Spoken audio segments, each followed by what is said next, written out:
Kinugalian na ng mga nagtitipid na sumakay sa mga pampublikong sasakyan kahit pa meron silang sariling sasakyan. Lugi raw kasi sila sa gasolina na iipit pa sa traffic.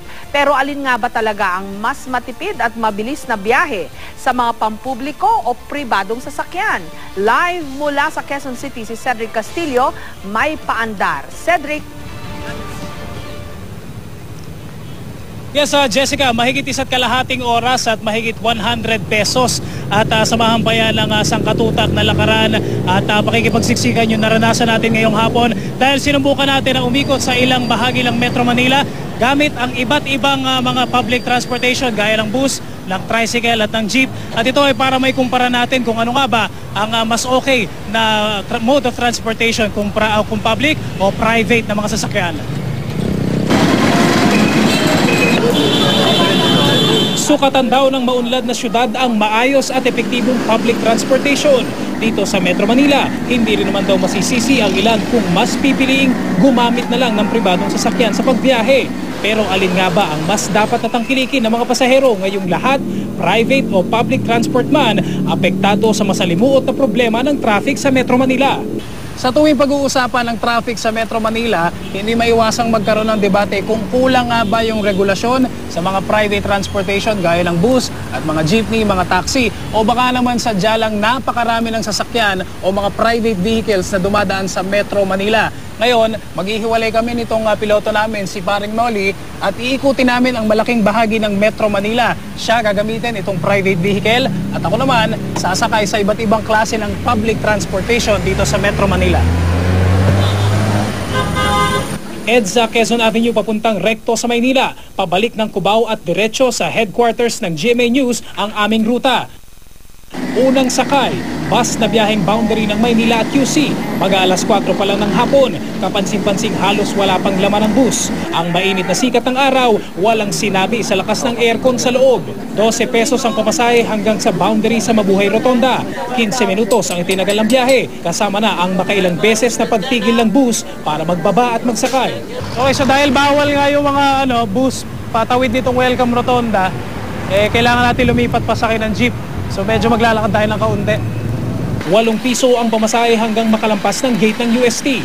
Sa loob, damang-dama ang pagkakaiba ng jeepney at bus kahit pa 10 minuto lang ang itinagal ng biyahe.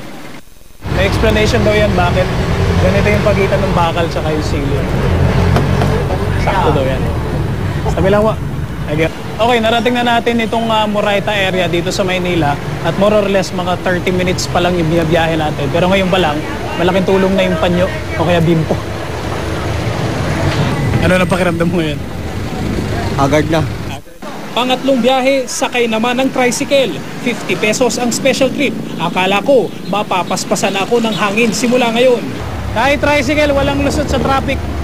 Mahirap talagang pagka matraffic. Hindi ka makakapasok agad dito.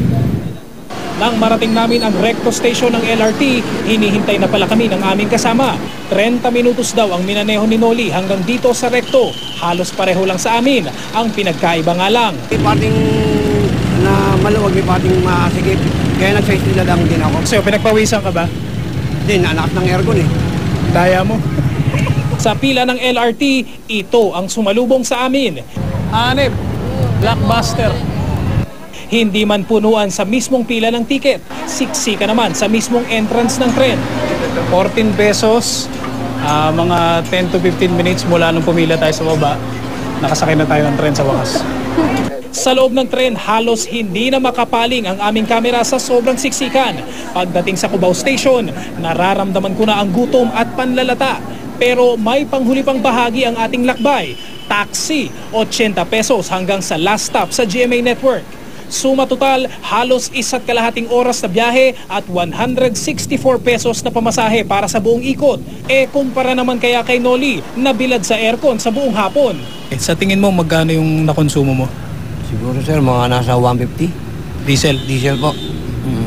Gastos din? Gastos din. Tabi tayo. Okay, siguro Jessica, ay hindi sapat yung experience natin ngayong hapon para malaman kung ano nga ba yung mas magandang transportation o kung public o private na transportation. Pero at least nakapagbigay tayo ng idea sa mga manonood. Ano? Pero Jessica, alam mo, isang yung bagay na natitiyak natin, public man o private transportation, napakasakit talaga ng ulo kung babiyahe ka dito sa loob ng Metro Manila. Jessica? Maraming salamat, Cedric Castillo, sa iyong paandar. Ingat ka dyan sa kalsada.